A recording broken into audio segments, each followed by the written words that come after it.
Ahoj, já jsem Svety a srdečně vás vítám. Je tu další video, odběry neodmítám. Lajky a komentáře jsou krásnými gesty. Super, že jste přišli na Svetyho cesty.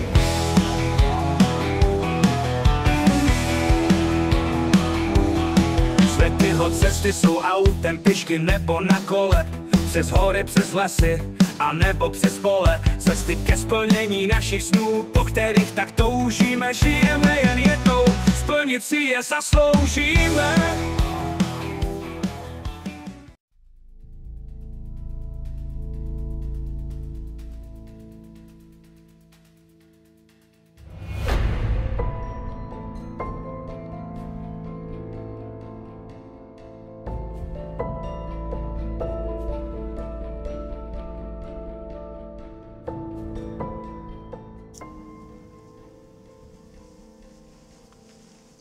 Ahoj, já jsem Svety a vítám vás u nového videa. Dneska jsme vyrazili na průzkum pustých kostelů.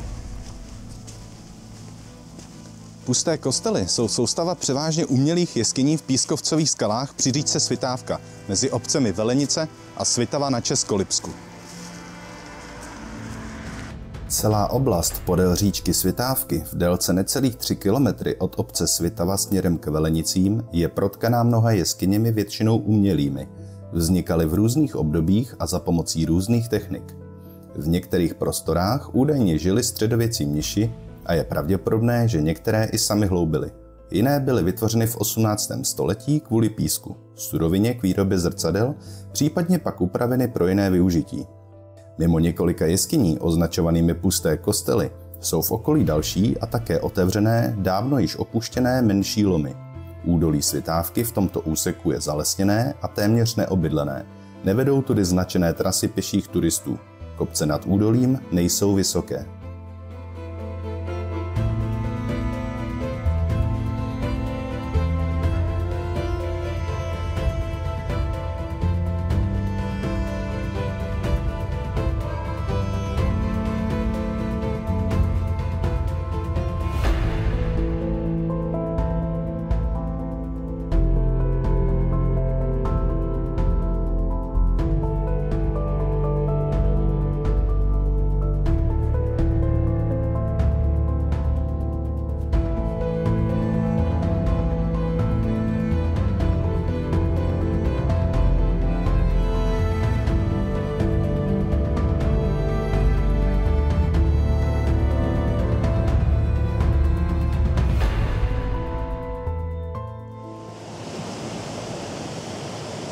Komplexu vévodí nejznámější a největší jeskyně zvaná Nautilus, která je nyní sídlem motorkářského klubu zvaném Pekelné doly.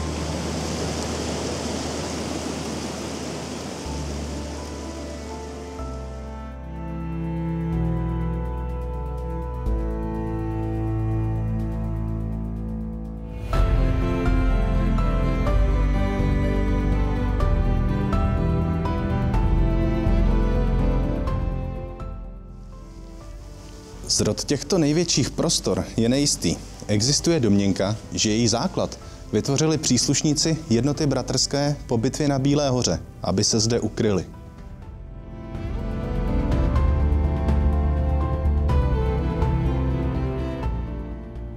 Rozsáhlé jeskyně, pojmenované také Lindavské komory či Pustý kostel číslo 1, podle zprávy vlastivědného badatele Karla Brandtla z roku 1849 vznikly zásluhou podnikatele hraběta Josefa Kinského sídlícího v obci Sloup v Čechách. Ten založil v údolí vytvořeném Svitávkou v období let 1756 až 1760 dvě továrny na výrobu zrcadel, zrcadlárny. Pro broušení zrcadel potřeboval písek 4 druhy, který získával v okolních pískovcových skalách. K zrcadlárnám nechal vyhloubit kanál s 2 koryty, kterými přitékala voda ze Svitávky. Hloubení jeskyních prostor bylo prováděno postupně, v rozestupech 3 metrů byly ponechávány skalní pilíře, aby nedošlo k zřícení stropů. V zadní části nechal vybudovat cisternu, kam stékala voda. Po vytěžení písku byly využívány jiné lokality. Mnohé lomy tohoto druhu byly u Lindavy, Svitavy a Sloupu. Zde byla těžba ukončena koncem 19. století. Velké podzemní prostory krycí název Nautilus využili koncem druhé světové války nacisté, kteří se nechali přestěhovat a ukrýt z Polska válečnou výrobu. Na podzim 1944 zde vězni vyráběli 30 mm letecké kanóny MK108. Po skončení války byly prostory upraveny a využívány jako velkosklad ovoce a zeleniny podnikem Zelenina Terezín. V roce 1993 byly opuštěné jeskyně prodány a roku 1997 je získal český Carling Club. Své plány s rozsáhlými úpravami však nerealizoval a v roce 2001 je získal nový vlastník Miroslav Krejčí alias Pekelník, který zde po vyčištění od odpadu a naplavenin vybudoval hojně navštěvovaný motorkářský klub Pekelné doly. Lokalita byla v letech 1990 až 1995 důkladně prozkoumána a změřena i s pomocí laserů. Je zařazena do soupisu archeologických nemovitých památek. Zajímavé prostory využili v roce 1984 i filmaři jako kulisu k filmu Z čerty nejsou žerty. Když já myslel... Ticho! A hlavně nemyslet! Nebo z tebe udělám žížalu. A z tebe taky. V přímém sousedství silnice při pravém břehu Svitávky, asi 300 metrů od Nautila, se nachází menší podzemní lom, kde se podle zmíněného výzkumníka Brandtla v roce 1849 již netěžilo. Existenci jeskyně zaznamenal do svého deníku roku 1825 při jedné ze svých cest František Palacký. Archeologický průzkum zde provedl v roce 1933 archeolog Emil Gebauer. Na vstupu do jeskyně je řada pilířů.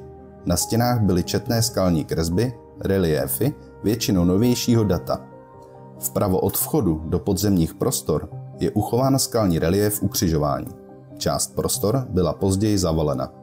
Při stavbě silnice v roce 1886 byl terén u vstupu zvýšen. U jeskyně jsou přes Svitávku 2 silniční mosty. Z okrouhlého prostoru obklopeného ze 3 stran skalními klenbami se sestupuje do stemnělé chladné jeskyně. Jejíž dno je asi 1,5 až 2 metry pod okolním povrchem. Snižující se strop podepírá 16 ponechaných skalních pilířů a místy z něj kape voda prosakující po puklinách ve skalním masivu. Také zde najdeme nevelké zbytky cihlových zdí, pocházejících z doby, kdy byla část jeskyní upravena jako sklad. Na nevelké skalce vpravo od vstupu do jeskyně je vytesaný reliéf ukřižovaného Krista, u něhož klečí Panna Marie a Máří Magdalena. Asi 150 metrů východně od jeskyně se nachází podzemní náhon, který přiváděl vodu do místní zrcadlárny. Poměrně široká a vysoká chodba je asi 200 metrů dlouhá a místy jsou v ní ještě dochované pozůstatky zvýšeného postranního ochozu. Asi po 50 metrech je v boční stěně tunelu průlom do prostorné jeskyně, která byla zřejmě vytvořena při těžbě písku. Mohutná prostora ústí širokým portálem ven do údolí a vede z ní 25 metrů dlouhá průzkumná chodba. V březnu 2021 se vstupní portál jeskyně zřítil, ale v roce 2021 byl zával upraven a jeskyně je zvenku opět přístupná. Tunel hlavního náhonu pokračuje dále a asi po 25 metrech z něj odbočuje doleva, z větší části zasypaná boční chodba. Ta tvoří nevelký oblouk a asi o 20 metrů dále se napojuje zpět do hlavní chodby. O kousek dál odbočuje doprava další chodba, ústící po 40 metrech ven do údolí.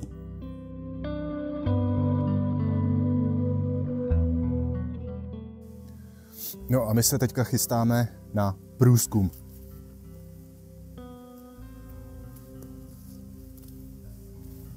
Tak jo. Tak jo. Tak teda jo. Doufám, že mě ta čelovka tam fakt jako bude svítit dobře. Uvidíme. Snad jo. To taky nažhavím. Už to valí. Jo, super. Jo, voda. Voda. Holinky v autě. Dobré. Čilovka ti to svítí teda pořádně. Čilovka, jo? To je ta ontexácka. No, tak už jsme došli na konec. Tak se vohni, ne? A jo, dobrý nápad.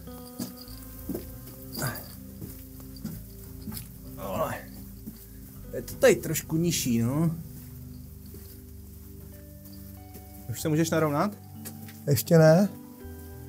V téhle jeskyni si konečně připadám vysoký. Už jo? Ale, koukej. Na co? Můra. Můra. Hustá můra. Kámo, máš to hrozně přepálený, dej to světlo pryč. No, to je osobně, no, můra.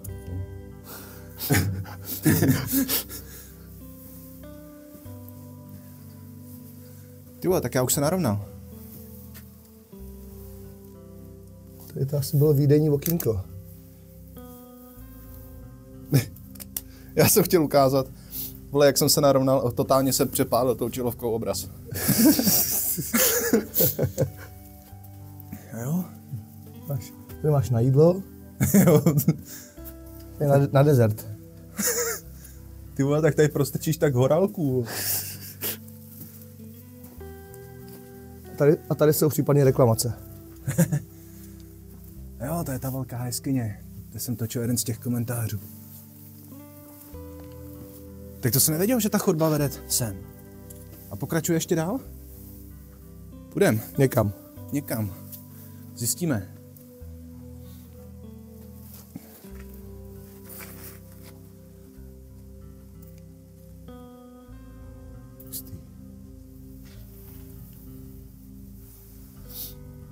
Jdem dál.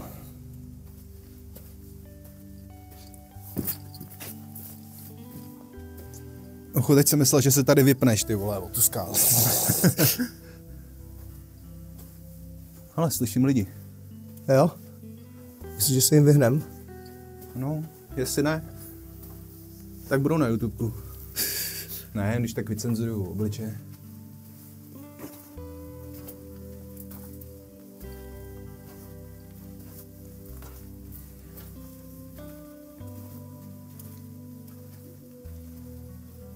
Ty vole, to je dlouhý?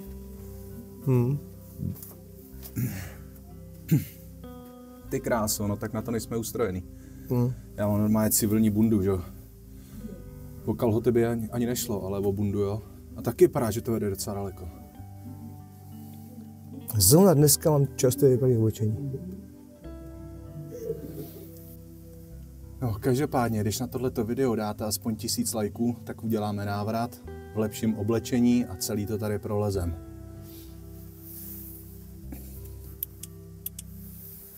Jdem dál.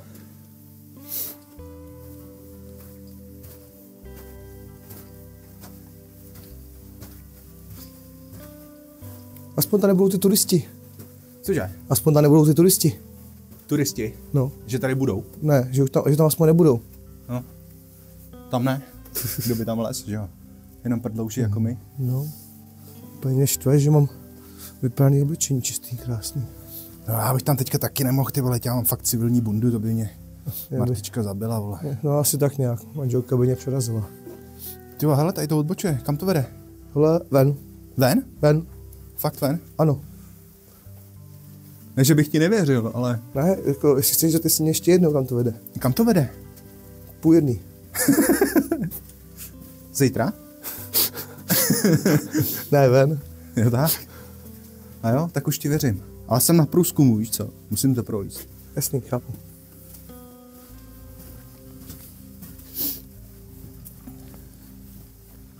Jo, tyjo. Hustý.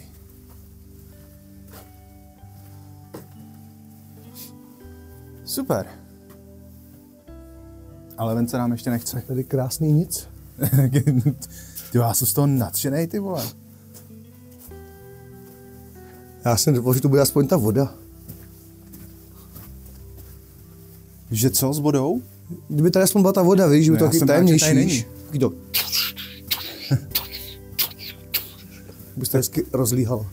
A taky jsem rád, že tady nejsou pavouci. Jsou tady. Jsou tady. No fuj. Tak jdem. To je tarantule. Už se tady necítím Ty komfortně. vole, další. Jdi. Ty vole, můra, hele. Jdi. Je, koukej. Kurva, nesvít na ten strop. To můžeš ty, já bych se na to nepodíval. To je hustý. Ty vole, to je nápad, ale jestli ty lidi dají těch 1000 lajků, kámo, a zajedem sem na ten průzkum, tak bych opravdu koupil pytel čajovek a celou chodbu bych tady hezky nasvítil. To musí být pak úplně pěkný. A je to vysoký.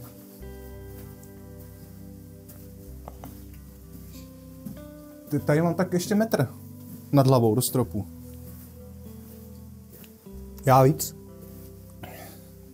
Jo, tak ty jsi trpaslík. A nejseš zas tak nízký. Kolik měříš? Méně než tahle jeskyně momentálně. Ty jo, další můra. Já vidím zase dalšího A pavouka. další můra. Sedu na ně. Mě už nezajímá nic jiného než ten strop, ty jo. No, ne, že by mě zajímal strop. Zajímají mě ty pavouci. Nechci ho mít za krkem. Ty vole, to je dlouhá chodba jak blázen. Na netu psali 200 metrů. Že by to mělo mít. Cože? Koukej, jak se to táhne do té dálky. Ale tam už to vypadá, když tam už bude asi denní světlo. Ne, tak ne. Ti říkám, že vylezem mu auta, už to vidím. Ale já už tomu začínám pomalu taky věřit.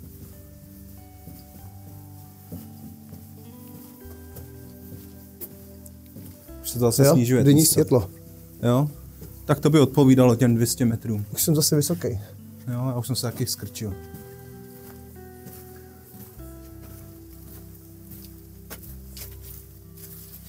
Jo, tohle to jsem vlastně viděl na těch fotkách. Tak je to ono. Ty vole, nějaký kanál ještě, jo? No, ten taky někam ještě vede. Jako daleko? No moc ne, asi tak 20-30 metrů a pak je tam zase denní světlo. Jo. Ale taky by stálo za toho prolíst. Ale jak jsem říkal, lidi, lajky. Jak nebudou lajky, tak už se sem vracet nebudem.